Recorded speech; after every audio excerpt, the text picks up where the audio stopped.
Stardate 9245678 11-12. 9.10. Welcome to the Star Trek Discovery Pod, a kind of smart, kind of funny podcast about new Star Trek and beyond. I'm your temporary captain, as evidenced by me stumbling through the standard intro here, Grant Davis, and with me on the view screen we have Mariah Gossett. I'm Clyde Haynes. Mike is taking some time to hang out on Risa to rest up. Wish him the best. This week we are live streaming the pod on YouTube, Twitch, Facebook, and Twitter, covering the 6th episode of Star Trek Lower Decks, Terminal Provocations. Yes, and just a few quick reminders to make sure you've subscribed to the podcast on Apple, Spotify, or YouTube. If you're looking for different places to listen to the podcast, please visit StarTrekPod.co. And if you haven't joined us yet over on Patreon, please do. Our Slack group is probably the best people in the world. And for just $2 an episode, you can be hanging out, doing watch-alongs with us, talking about Star Trek Day in real time. And we also do some bonus pods over there covering lots of old Trek. So if you want to hear our opinions on movies or other episodes from Deep Space Nine to Voyager and TNG, that's where you can get it all. So it is patreon.com/Star Trek Pod. And you know what's fun? It's fun that we get to not only talk about Trek, but hang out with people who like to talk about Trek. And So if fun. you want to talk about Trek with us and you're watching us live tonight, then what you can do is you can have your comment or question. We'll get to it at the end of the show. Just type in POD, that's capital P, capital O, capital D, in the chat, and we'll get to your comment or question in the show. Payment on death? Is that what that means? Is it that band, POD, from the early aughts? No one? Does anyone remember I that do awful band? remember POD, yes. Don't we wish we could all forget? Yes. Just a reminder, everyone listening to the audio version of the pod, that you can catch us on our live stream every Thursday at 9 p.m. Central. Just go to StarTrekPod.co and click on that YouTube link. If you join us over there, that's where you can join in the chat and talk to us live, and we'll see your comments, and you guys can talk about how awful my facial hair is, whatever you guys want to say. Don't do that. Don't say that, guys. Why are you so mean? I'm working. Leave on him alone. it. I know it can't work. Leave Brittany alone. And before we jump into Lower Decks, we do want to do a quick recap of Tuesday's Star Trek Day celebration, and I'm turning that over to Mariah. Yes. So lots of very fun and exciting things happening for Star Trek Day on CBS and on the Star Trek website. I know I spent too much money on merch because they were having a sale, and I hope you did too. But some exciting announcements. First of all, we have a brand new cast member who's been announced for the next season of Discovery, someone we had yet to be introduced to until Star Trek Day, and that is Grudge the cat. So we are getting a cat for this season. It's apparently Brooks's companion. It is Books. Yes, not Brooks. Books' companion. It is a Maine Coon cat in real life. It's a very large cat, very beautiful, and was described on the panel as being a queen of a cat. So I'm very excited about it.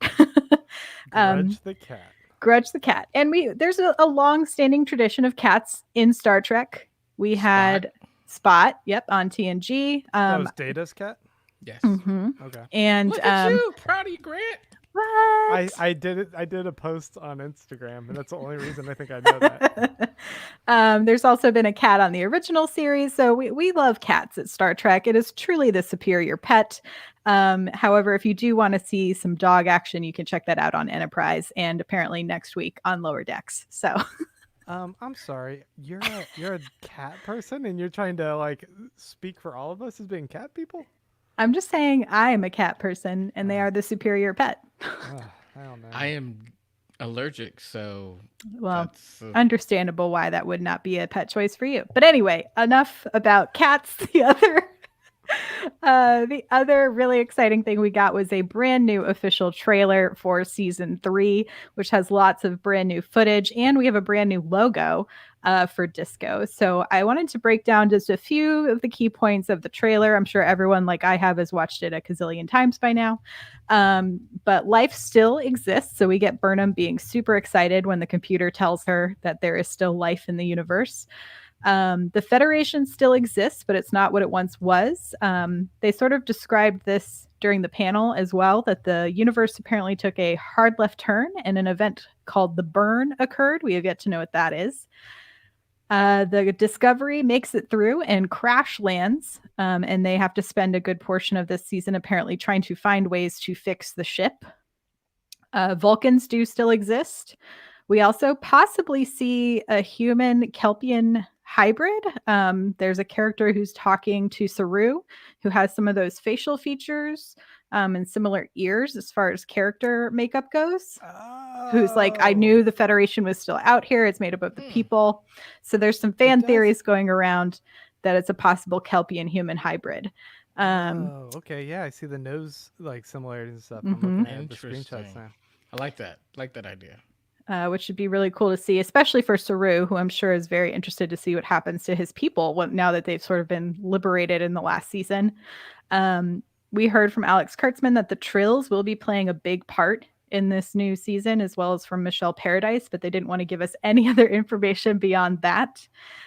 In the trailer, we also see some additional looks at Blue DeBarrio and Ian Alexander, who are our new castmates that were announced earlier last week. Oh, yeah. We talked about that last. Wait. What's a trill? Clyde, do you want to take this one, or do you want me to?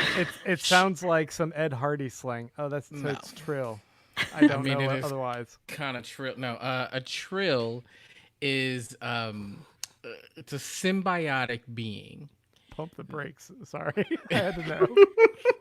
that has the ability to share a consciousness with an individual, but they live like forever, and so they'll take on a host and they can kind of relive. So they can be male, female. They really can go on. And so the best known trill. Creepy. It's not the best known trill that I think in the Star Trek universe is Dax from DS9. If Mike was here and not, he on would tell us 80. all about it. Dax Shepard. Okay. Nope.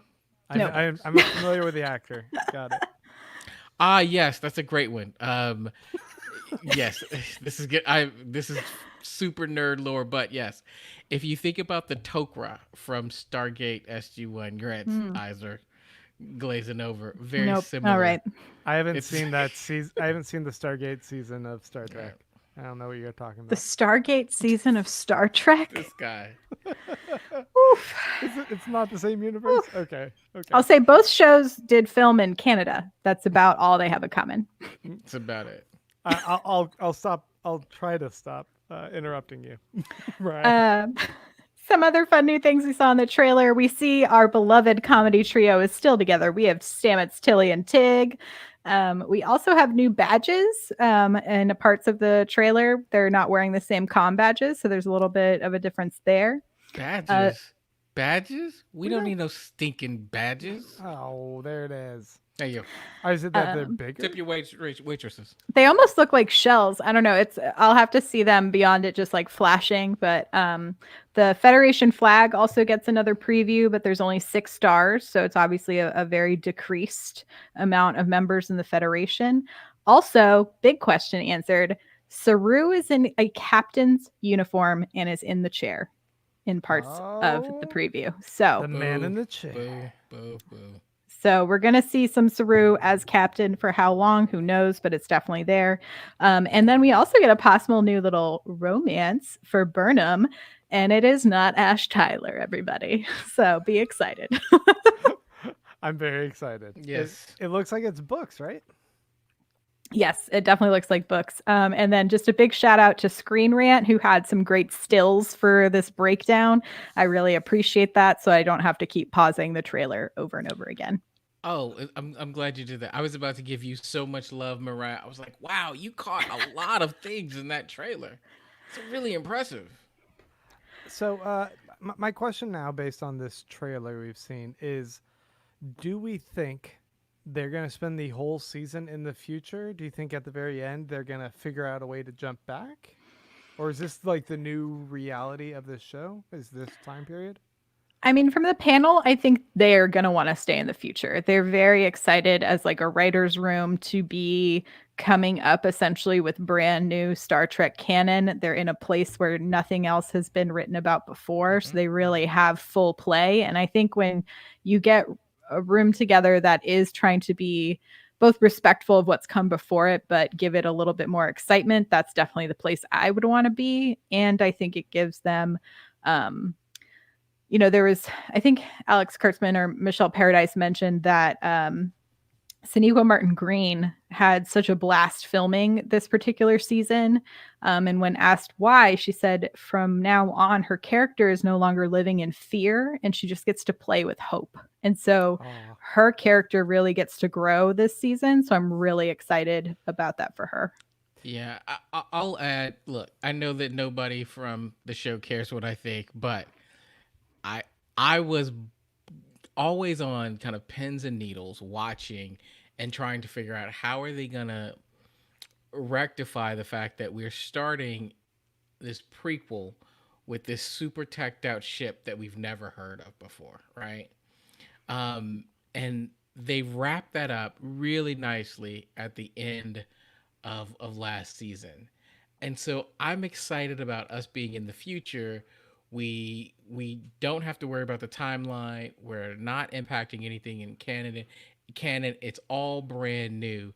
They gave us a couple seasons of this prequel, and now basically what we're getting is a brand new Trek. It's actually pretty ingenious when you think about how they use the old to give us a brand new show. I'm excited. I do not want to go backwards. I want to kind of push us forward and see what they can do with this, with the jump start that they've gotten.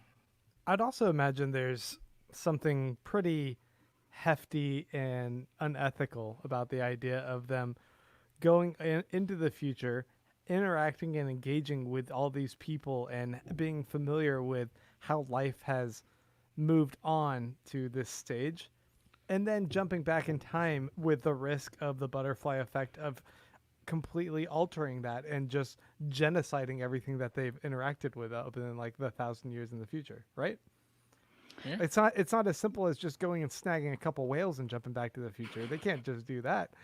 If they go back and like, oh, they're gonna go and prevent the burn that messes up the Federation or whatever, that would have massive ramifications on the existence of people they've met in the Mm-hmm. future.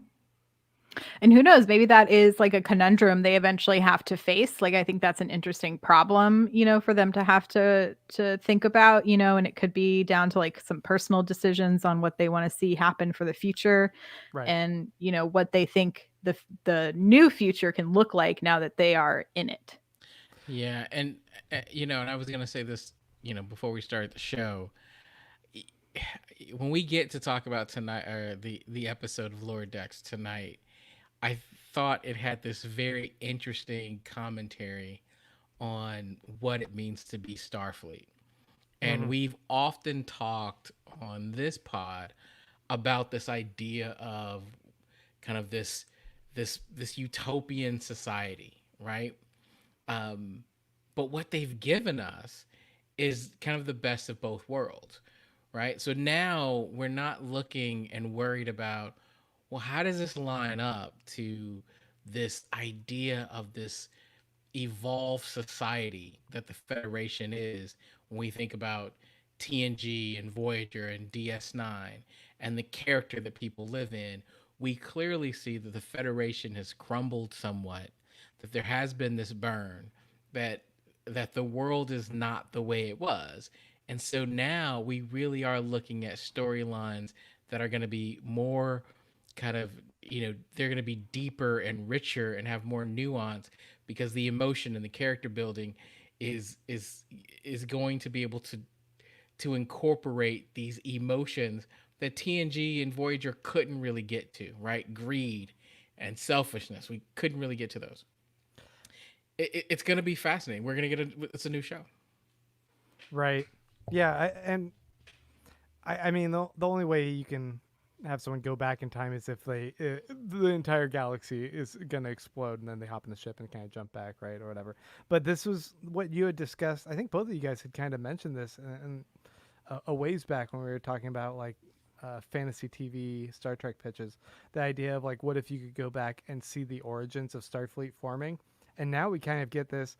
What if you get a do-over with a group that has that kind of the best qualities of what you guys feel represent Starfleet, and they get to kind of build what it is again from the ashes. Kind of cool concept. Yeah, all right, but you know, you got Giorgio who's gonna mess all that up. But Giorgio. Oh, in some way, shape, or form. I know we get a small glimpse of her kicking ass in what looks like a bar, and I'm like, oh, I'm already so here for all of these fight scenes. They're gonna shove her back on Discovery and push a button that shoots her back in the past. They're like, bye. I mean, time travel is so prevalent throughout Star Trek. I have no doubt they will find a way to write her to be able to go back into Section 31, or who knows, maybe Section 31 takes place in this future. You know, we don't know what that show's going to look like quite yet, but Ash Tyler's like, damn it. we will see.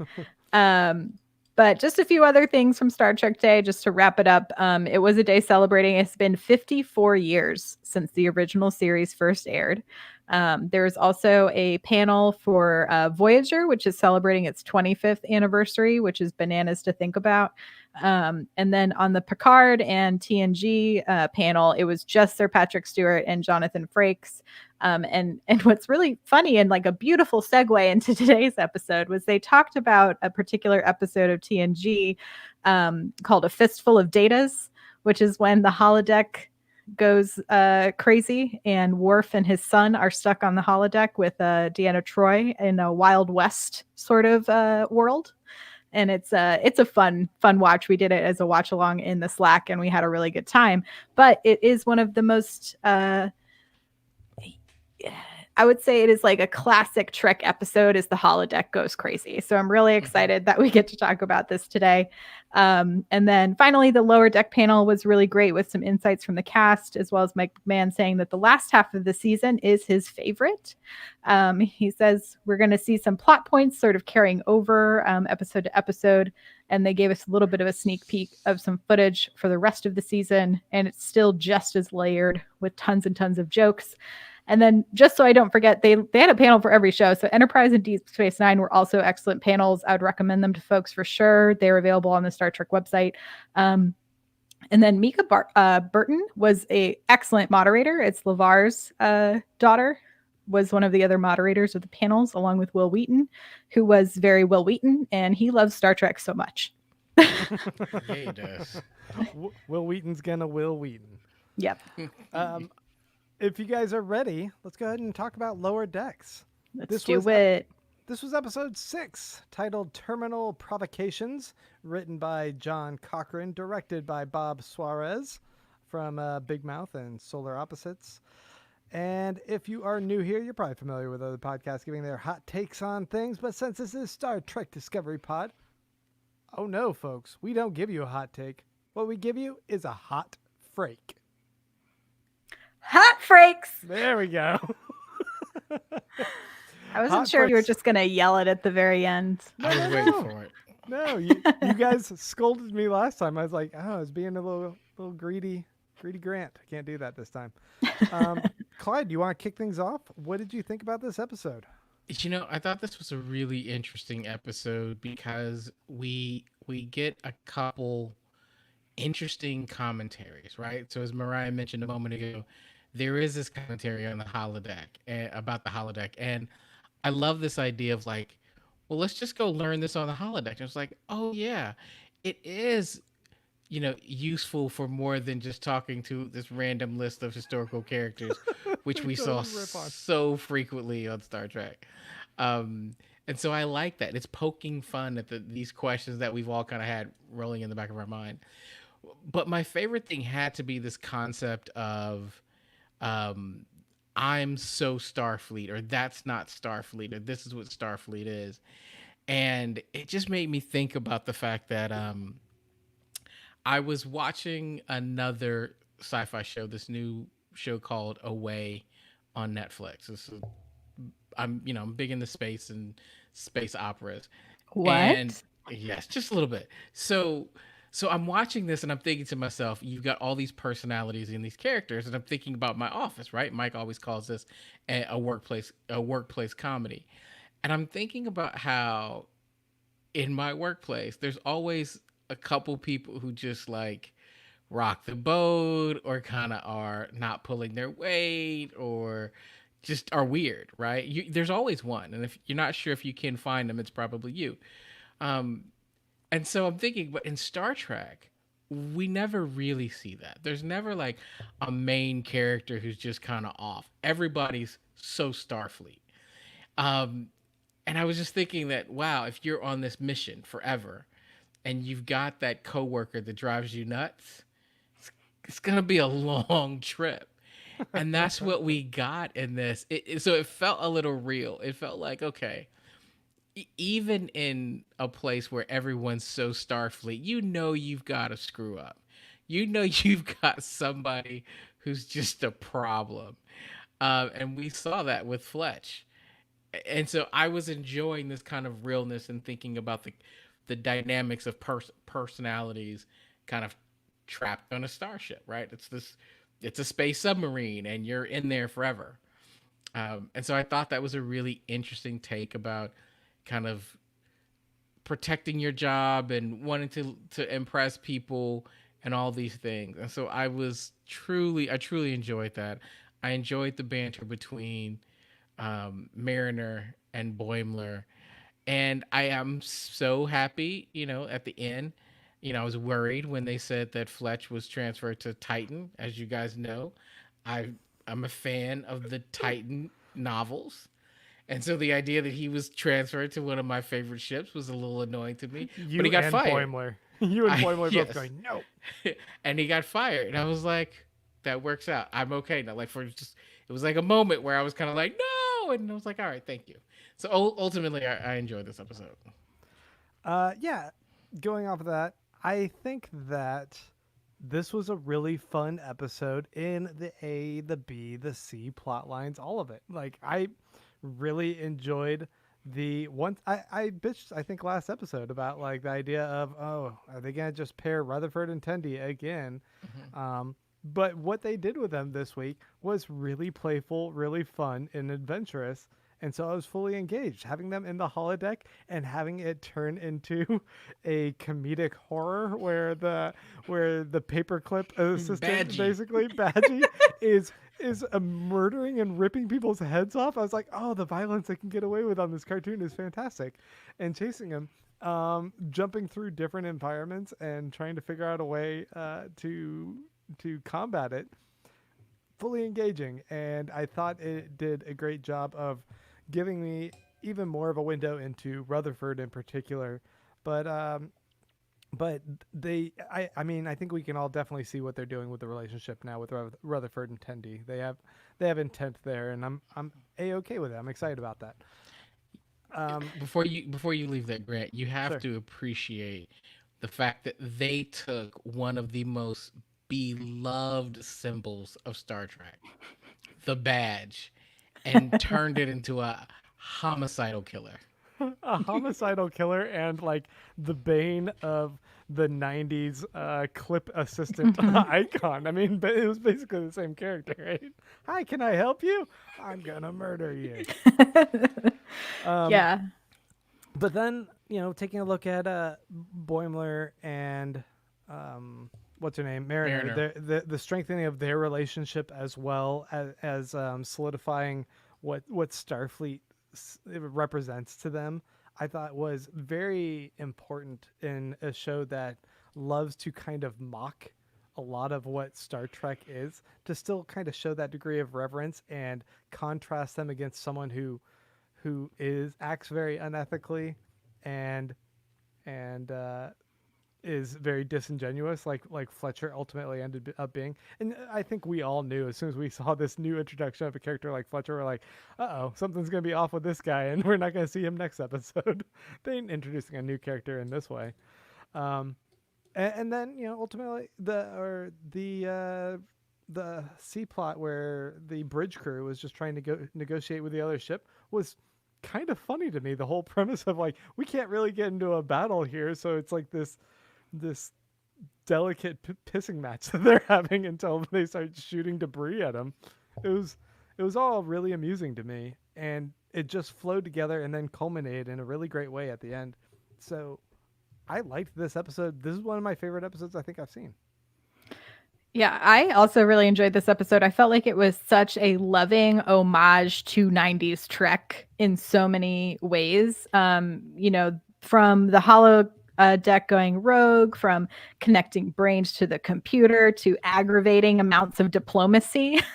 Like I could just hear Shax replaced with Worf yelling at Picard of wanting to like, let's just fire on their warp core. Like, so I thought that was just like a fun little like moment there between the two of them and Captain Freeman being like, no, we will solve this with diplomacy.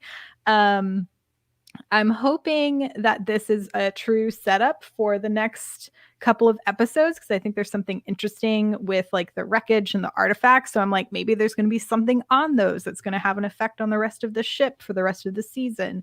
And then from like the promo images I did see, we get to see some star bases, which I think will also be really cool and new and interesting. You know, we really only see those predominantly on Deep Space Nine and then like a few moments through TNG. But we're usually always on a ship. And I just loved listening to all of those wild bananas lines delivered by Jack McBrayer as Clippy, aka Badgie. Like all of those, I'm gonna wear your eyeballs. Like they were insane. And I also really appreciated, and I think it was something we were noting before, that we don't want to just see this main cast just like fuck up over and over again. We want to see them like shine. And this was them shining, which I think is why it felt much more Star Trek-y to me.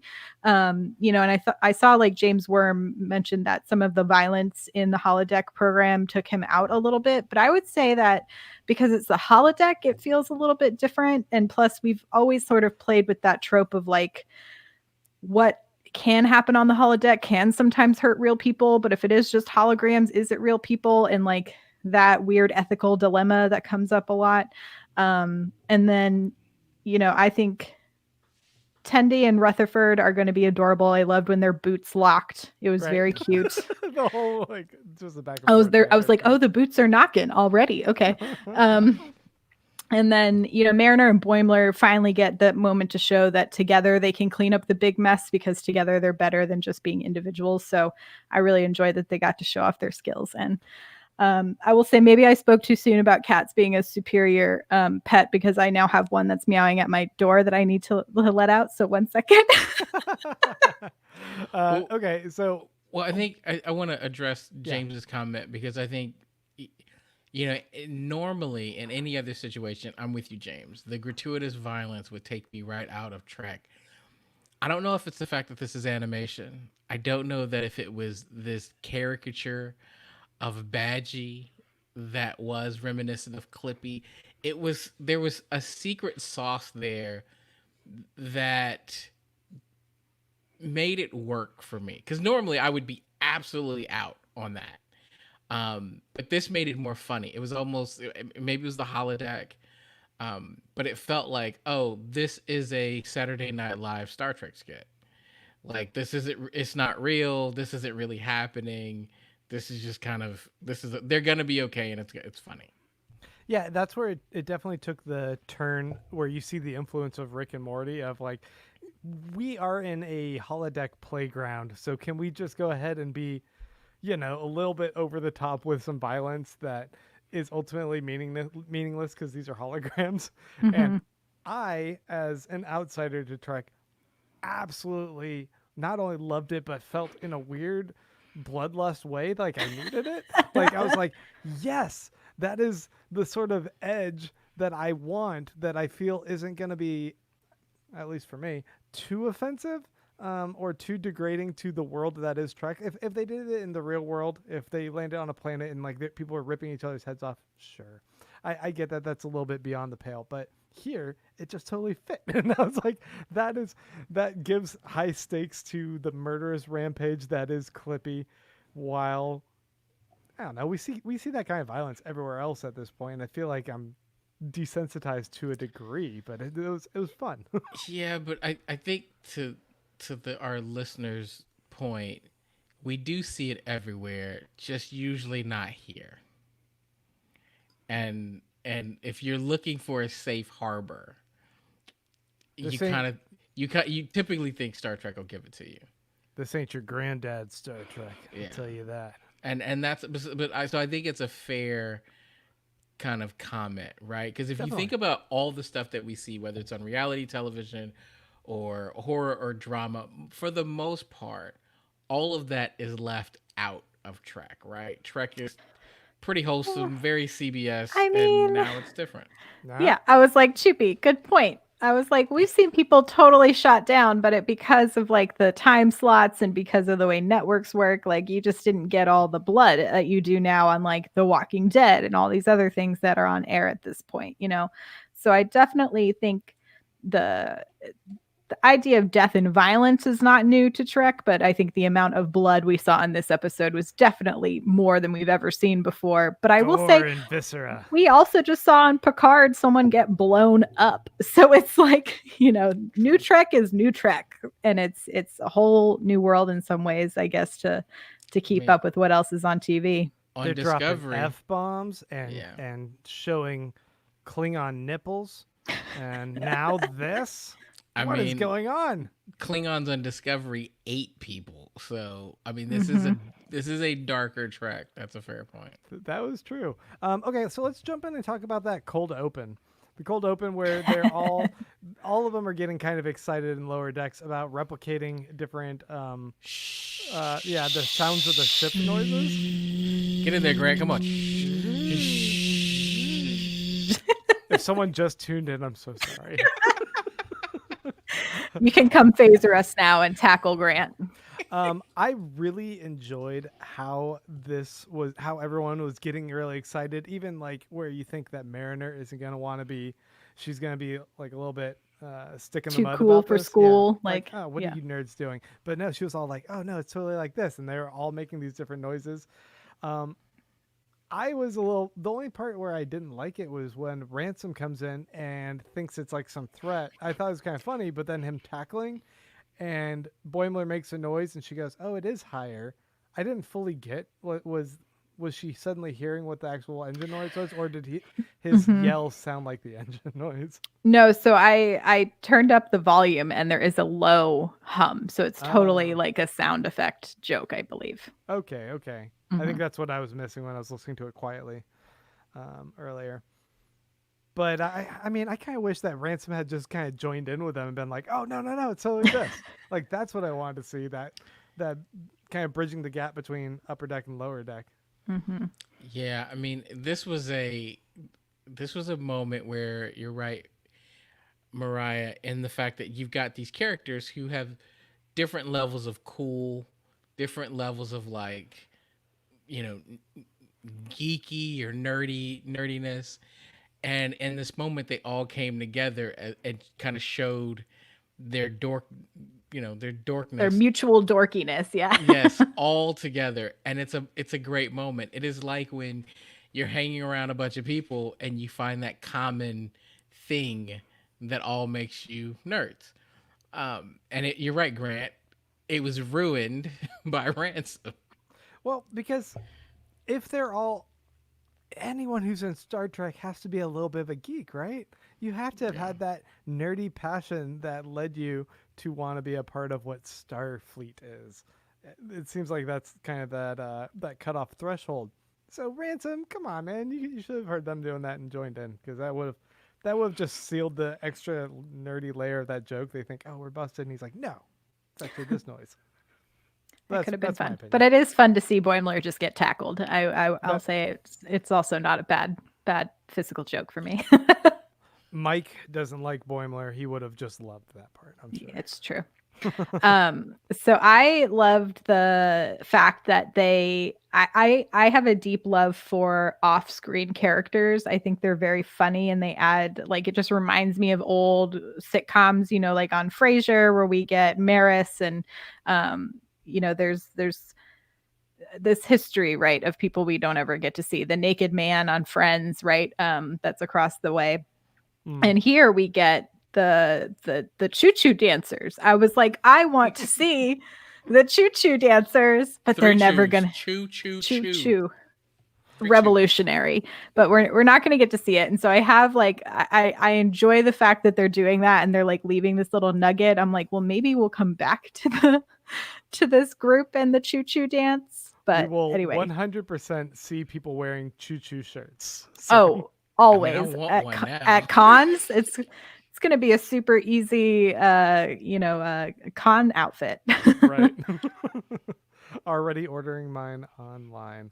So what do you guys think of the Fletcher character as he's introduced? Because he's introduced in a particular way where he seems embraced by the group.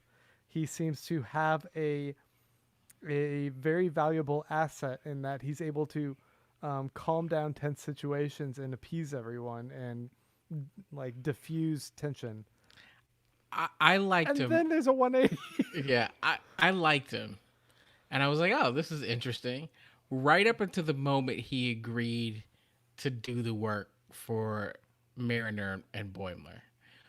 That was the tell. I'm like, everybody else is excited about these choo-choo dancers. And you're like, yeah, go ahead. I got this. I'm gonna do this work. Nice. It was too much. That was like that. It was. I was like, okay, I'm with you up until that point, and then that just. I'm like, yeah, this is not gonna go well. And yeah, I would like to point out real quick that when I was saying there's like a little bit of like a 180 on the character personality, Home Chicky says that Fletch was effed up by the computer, and that does lend itself to an explanation of how he's acting remarkably different and seems to not even know how to handle tense situations anymore. If he felt inadequate and wanted to hook himself up to the core thing and see if it could help boost his intelligence, that might be one thing. Well, I think it's also like if he is already feeling a little inadequate and his only skill is diffusing tense situations, and he's like, okay, well, if I want to try to do this task faster, I'm going to try this thing. Oh no, it failed. How can I diffuse this failure so that I am not in trouble? Right. Which to me, I think does play into this character who obviously doesn't like conflict or getting in trouble. Like he wants to be this neutral party that everybody likes, but there's no way to be liked when you've made a big mistake. And so he's trying to find a way to get out of it is the way I sort of viewed the character. But I can definitely see like it definitely felt like a shift because you're like, oh, everyone really likes you. And then you're like, oh no, you're really dumb. Like right. I wish that in the beginning sequence, and I wouldn't have necessarily thought it was a tell so much, but if they had a line in there or two that showed a little bit of that side of his insecurity as well, everyone's like, "Oh, you're great, he man," was, and he was just like, "Yeah, I know. I wish I was as smart as you guys about all the stuff that you do, but I love being a part of the team." Or it's just something. As simple as he that, was right? chugging cantaloupe out of the replicator. How much dumber does he need to be, Grant? To me, it was like the equivalent of the character being introduced doing a keg stand, but it's like the Starfleet keg stand. I was thinking the same thing, Mariah. But I found him his most relatable right there. I was like, I would do that. I had to like watch it a few times and put on the captions. I was like, what is he chugging? And then I saw cantaloupe puree and I was like, oh no. Yeah. That doesn't sound good. I love how Boimler's so excited. He might break a record. But we all know those people who win affection and friends by eating either hot stuff, weird stuff. A lot of stuff, or weird stuff, right? Right, I'm right here. I know. We've got our own right over there. Right there. That's our own. And so to me, I was kind of like, all right, well, this is a guy who's there's an insecurity there when you're chugging cantaloupe from a replicator. Right. I mean, that's not even that weird. It's just cantaloupe. It's just a lot of it. As Sardonyx Spinell points out, he's the coworker that you like, but is horrible at their job. And yes, I have the friend and the coworker, all those people. Well, not coworker. I was about to say, who, I was like, you only have 2 coworkers, Grant. somebody on the pod. Grant. Hold up, one of my coworkers is right there. No, but I've had in the past coworkers and friends that I definitely can go, oh yeah, you are a bit of a Fletcher now. I get that. I also love that. So Fletcher is voiced by Tim Robinson, which I don't know if y'all are familiar with him, but he was a writer and a performer on SNL, and then he did Detroiters, and then that like sketch comedy show on Netflix called I Think You Should Leave. Oh yes, and one of my favorite episodes of I Think You Should Leave is when he's wearing the hot dog and he's crashed into the building and he's like, what are we going to do about this? Who did this? And I was like, oh my God, it's Fletcher 2.0. Like, we all want to know who's the person that did this. Everyone's just staring at him like, you son of a bitch. Anyway, but yeah, so I love that he was voicing Fletcher in particular because I was like, oh man, he's really good at playing that guy who is like very likable, but inevitably has some sort of character flaw that just makes you like almost want to smack him across the face and be like, are you paying attention? Like, it just makes it all the better. And, you know, I thought that what we saw of Boimler and Mariner now like excited to go together to a concert, them working together to fight against Fletcher afterwards, their whole bonding in this arc was it's felt really organic, the progression through the past 6 episodes, from when they seem a little bit more like an odd couple to them earning this friendship. And it is an impressive story arc that I really do appreciate on this show. I appreciate it. I just don't want them to date. No. And I don't. It feels very platonic, like genuine friendship, right? Mm-hmm. Yeah, and I think, you know, there is always that, you know, unfortunately, we're still at the point where like when we see, you know, male and female characters that aren't explicitly stated to be uninterested in opposite gender folks, you know, that you're like, oh, is there the possibility that they're going to be romantically involved or have crushes on each other? And so, you know, I think that tension was broken last episode when, you know, you could have interpreted that as Mariner being jealous of Boimler's girlfriend, but instead we see them blossom in this episode as true friends and coworkers. And so I'm glad we're getting to see that sort of pathway for them, because then on the flip side, we get to see Rundy, which is is that the one you've come up with? I did some searching on the internet to see if anyone else was referring to them as anything. Are there any hashtags currently out there? And Rundy seems to be the one that's happening the most. I'm staying with Tenderford. I do like Tenderford. it's too much typing. I like Rendy. I'm with it. I like it being shorter. So yeah, so I'm glad we get to see sort of the two parallels there, because we have had romances on Star Trek with, you know, with folks, coworkers and stuff, and you're stuck on a starship with people for years at a time. It's going to happen. So I'm glad they're only going to have half the cast going for that. Right. Yeah, you can ask Riker and Troy about that awkwardness. Mm-hmm. Maybe it's not fair to have this particular assessment, but I got the impression from the first episode that Rutherford might be a bit of a player, I guess. Like he might be like, he might date a lot, and kind of him taking a step back from that and actually developing a little bit more of a mutual respect relationship with Tendi, and allowing that to kind of blossom into a romance, rather than what I thought they made a couple lines in the first episode, and maybe I'm wrong, correct me if I'm wrong, that made it seem like, oh, another date? You're going on another date? Yeah, I'm going to go on a date with this other lady. So I think that kind of shift in how he might approach his relationship with her, and that there is an absolute respect for her brilliance and her enthusiasm, and just like they seem already like they've hit that friendship level, and if it moves beyond that, that's all the better, I think, for me, as far as the characters growth. Well, I think it's more accurate, right? Because when we go back to shows like TNG, and Voyager, you've got a bunch of people, dare I say, trapped in a ship for months, sometimes years at a time, and we almost rarely saw relationships. That's not real. That is not real. And then I think what we're seeing with Rutherford is exactly that. Yeah, like you're in a ship, you're probably gonna date around a little bit. Hopefully you're, appropriately cautious, because Mm-hmm. you really don't want to upset somebody who, you have to depend on to save your life later. Right. It reminds me more of like a Paris and Torres sort of situation where they're coworkers first and you get to see them sort of shine on their own, and then eventually we get the romance. Yeah.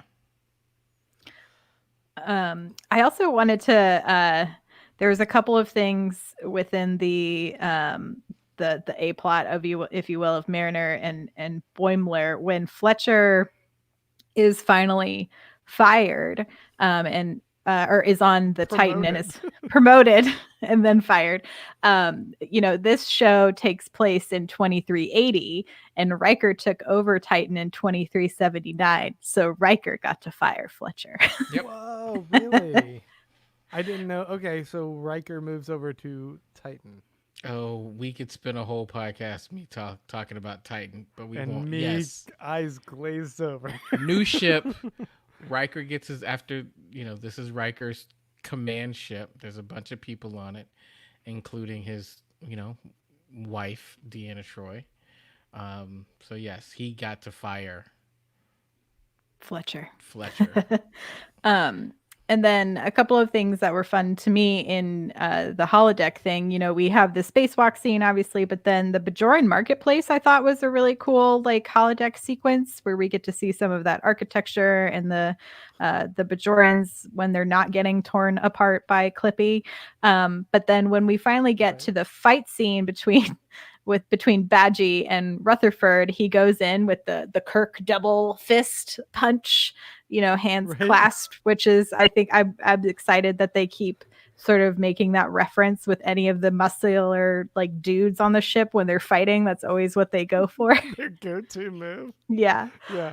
And then that like weird father-son dialogue at the end made me laugh so much. Very odd. With the Man of Steel Superman like head twist to kill him at the end. So he kills the badge. I was like, he doesn't have a neck.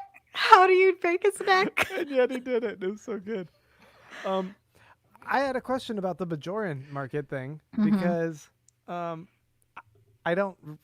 only getting glimpses of what the Bajoran whole relationship is, but is it Bajoran and Cardassian? Is that right? Like they're the ones who fought and the Cardassians killed a bunch of Bajorans? Am I wrong there?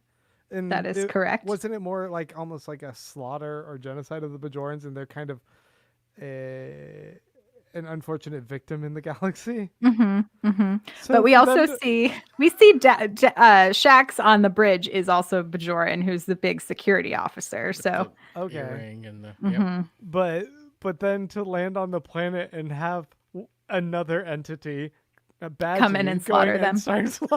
Is this like a sort of really dark humor? Are they the Bajorans being the red shirts? Right. Yeah, the red shirts of the galaxy. I mean, it is like an interesting choice that they made to go to the Bajoran marketplace and have Badgie start just taking people out.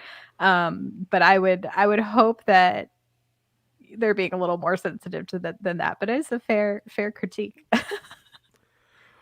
I wonder if sensitivity was at the forefront there. Yeah, I'm not sure. And then you go ahead. Oh, I was gonna say there's like a big. So I was reading a couple of recaps. I like to do that after I watch the episodes just to see if there's things that I missed. And Ryan Britt, who's a writer for sci-fi.com. So, well, first I'll go through. Do you want to hear all the holodeck heroes that we got listed? Yes. So we had Sherlock Holmes, Robin Hood, Sigmund Freud, Cyrano de Bergerac, Einstein, Stephen Hawking, Socrates, and Da Vinci. Were all the ones that were mentioned, but specifically the Cyrano de Bergerac is like an interesting deep cut for a TNG reference, because he actually never appeared as a holographic character. The Lieutenant Barclay played Cyrano de Bergerac briefly in an episode, the Nth Degree episode. And so, Barclay, who's like a hologram addict, merges his mind with the ship's computer, so very much like Fletcher in this one, to become an insane human AI hybrid. And so, this happens to Fletcher at lower decks, but it also is just kind of like a quick little reference back to Cyrano de Bergerac, who actually wasn't a hologram, but was a person who sort of became a hologram. Anyway, it's fun, nerdy, deep Star Trek references, so I appreciated that. Can I ask a question about Picard and Patrick Stewart? Him being on the show seems like he came from a very well-respected theater background, right? Before he was on the show. Was it some sort of stipulation that he made? If I'm going to be on this show, you need to have me interacting with Shakespeare and Cyrano de Bergerac and like all these people so I can still be the thespian even aboard this ship. I mean, it's like something they've played throughout all of the series, though. Like Shakespeare in 20th century and earlier literature gets referenced all throughout the original series. TNG, they don't have a holodeck, but there's lots of pulled lines, even in the movies. Remember, we went through all of the many Shakespeare references that happen on that. And then Voyager is also played around with the holodeck in history and these characters as well. Very, very Eurocentric. all of the people there are pulling in there, and I was just like, oh, it just feels so Patrick Stewart to want to be like, I got to acting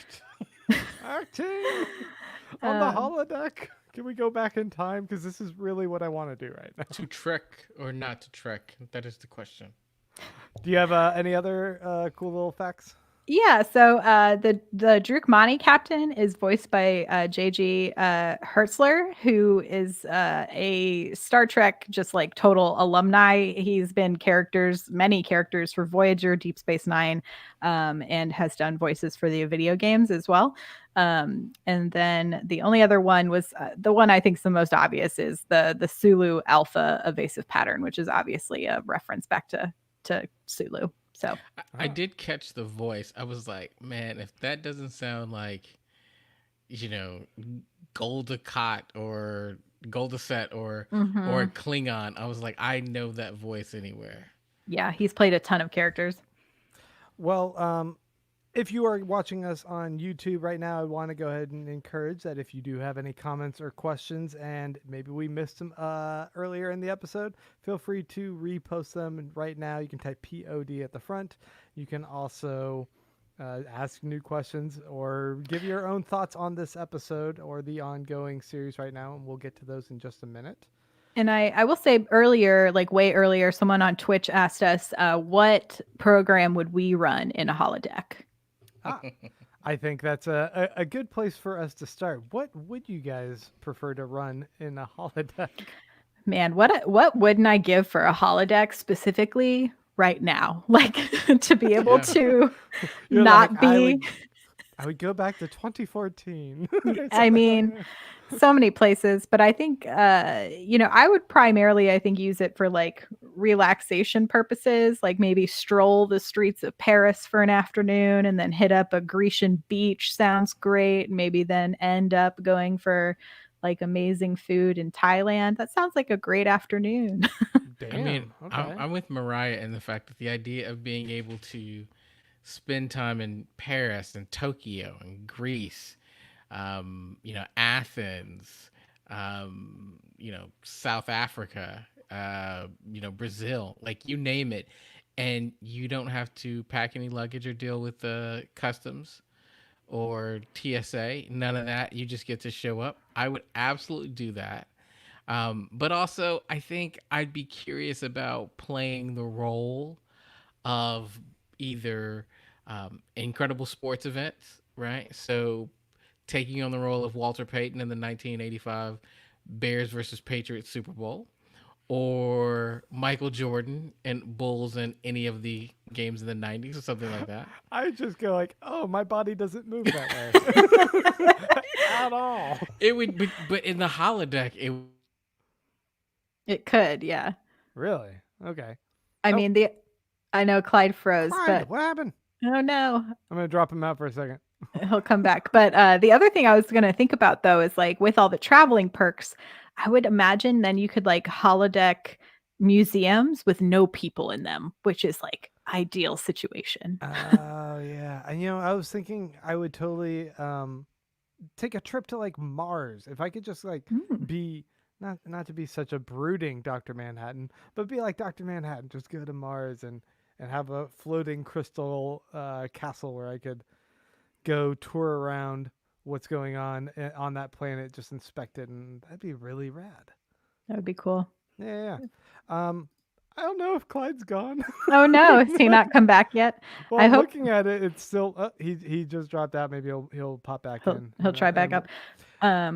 We, Sheepy asked an interesting question. Yeah, so I mean, there's lots of like frozen people, or I mean, even to Khan. We get frozen folks in different civilizations. I feel like we just got the frozen people reference in an episode earlier in the season, so I'm not sure what's going to end up in those boxes, but I hope that plays into the rest of the season. do you think there's some foreshadowing that there's going to be frozen people a la Khan, or this as Chippy's saying, the reference to frozen cryo princesses?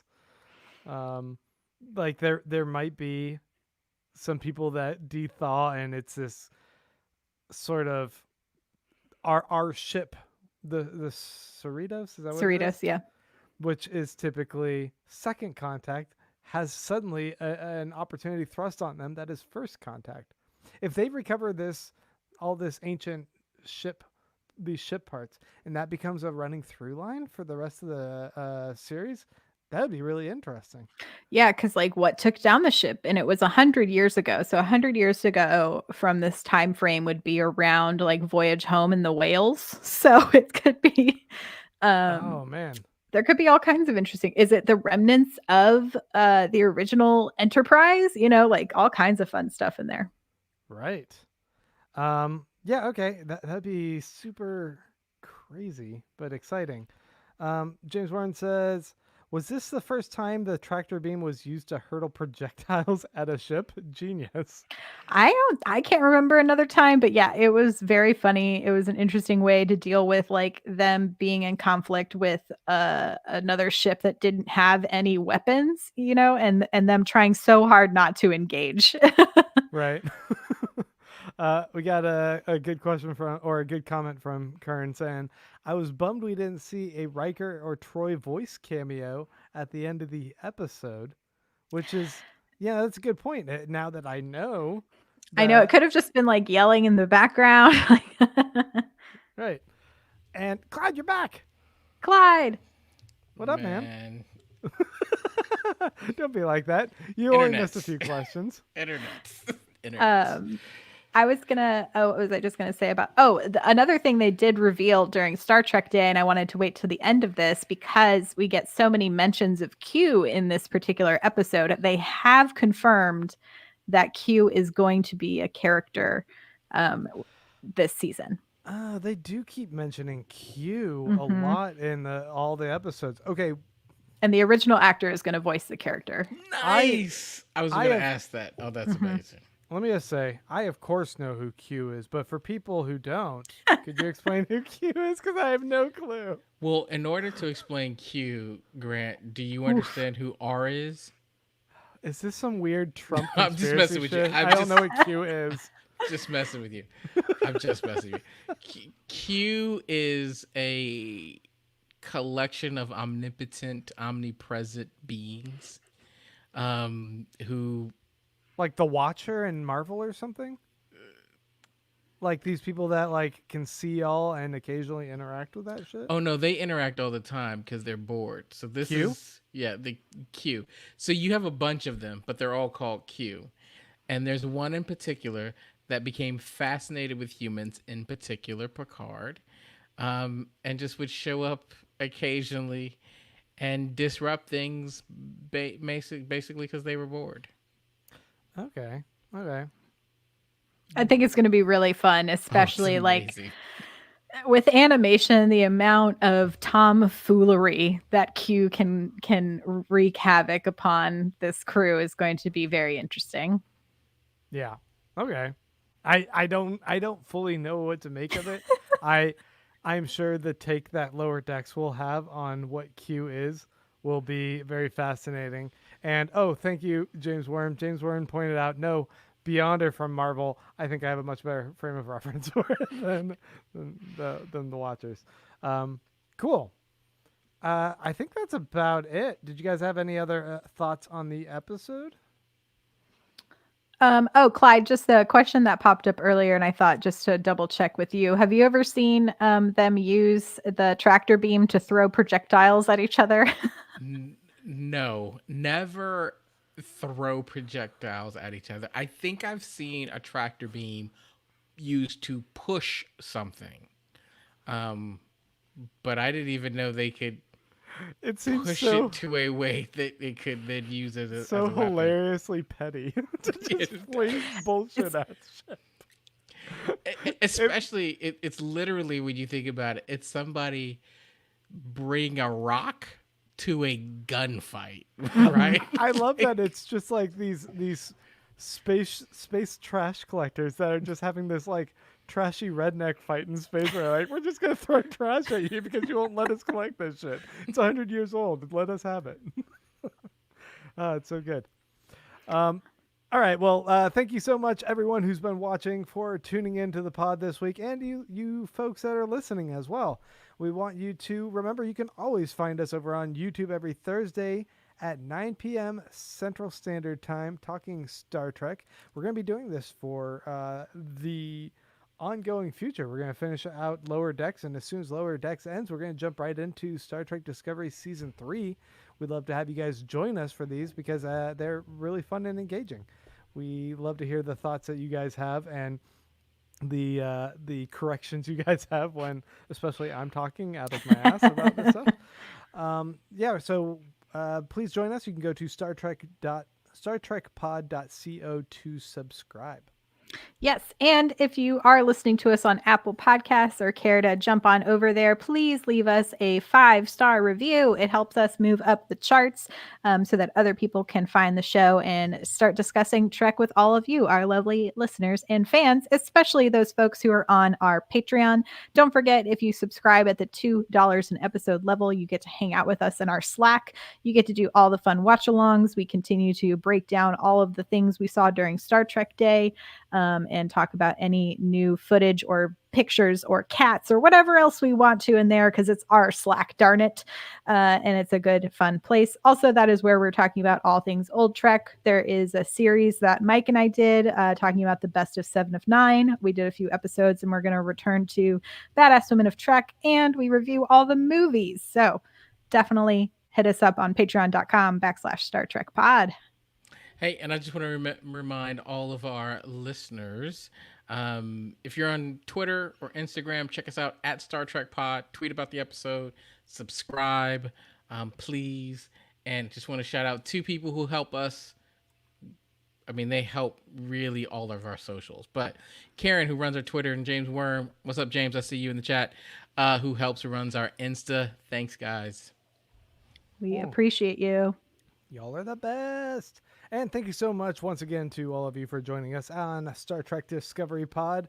Clyde, where are you at? Where are you at on the internets? Where can people find you? You can find me right here on Twitter at Clyde Haynes, or you can find me on the web at www.keyandclyde.com. Mariah? I'm at Mariah Gossett on all social platforms. That's Mariah with a Y and a Gossett with 2 S's and 2 T's. You can follow me on Twitter at Baron Von Grant. And our fearless leader was a little bit feared today, and he was not here. But Mike, you can follow him at Mike M. Garcia. You can also follow us once again at Star Trek Pod on Twitter and Instagram. Come back and watch us live next week, Thursday at 9 p.m. Central, where we'll be covering Episode 7, Much Ado About Boimler. Oh, boy. Shakespeare, here we come. It's very, very Shakespearean. All right. Until then, folks, live long. And what? What do we? What live long? What? Prosper. Do Oh, it. Prosper. Prosper. Make that money. Get rich. Mm. Or